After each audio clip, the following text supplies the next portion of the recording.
And this goes to a conversation I had last night with one of the other speakers here at the conference who referred to QA as a cost center. And my assertion is that QA is not a cost center, and it never was. QA is a fundamental part of engineering and feature development, which generates revenue. And we need to push back on the notion that that is not true. If you think about any physical object that's being manufactured, start with Lego. Can you imagine the quality assurance processes that Lego goes through with the precision that it's made compared to any other plastic injection process? It's second to none. And there's no way a company that produces such high quality considers their quality to be a cost center. Same with airplanes, same with anything where lives are at risk. Well, lives are frequently at risk with software. It's not a cost center, it's part of engineering. So what does return mean for QA tooling and QA investment? Return means to me more than benefits, more than just cost.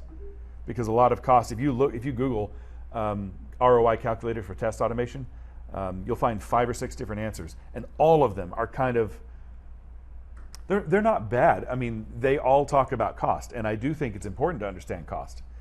What I think is much more important is to understand impact, overall impact, especially after you've shipped the product, and the fact that it can transform the nature of your company once you've done it right.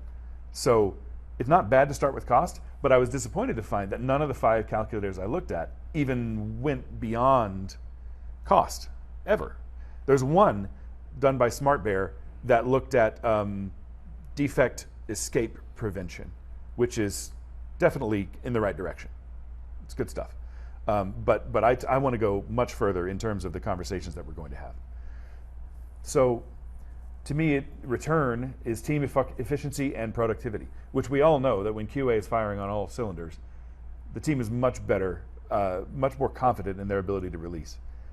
Being able to prevent escapes, being able to impact the user experience in a meaningful way. How many times have you downloaded a game that doesn't work very well in the first 3-4 minutes and you just don't ever run it again? Or it's too many ads or something like that. Nobody's watching sometimes for the user experience. They're not watching the impact of that. And MAUs drop, monthly active users drop, and daily active users drop. And you see the impact of a poor quality experience immediately. And that is definitely a potential benefit for ROI. We can also help release frequency and post-production reliability.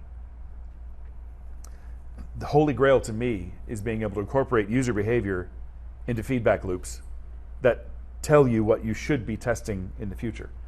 Because you always have a hypothesis about how your users are going to behave, but it's not until you study analytics until you find out that how they actually used it, as opposed to what your prediction was about how they would use it.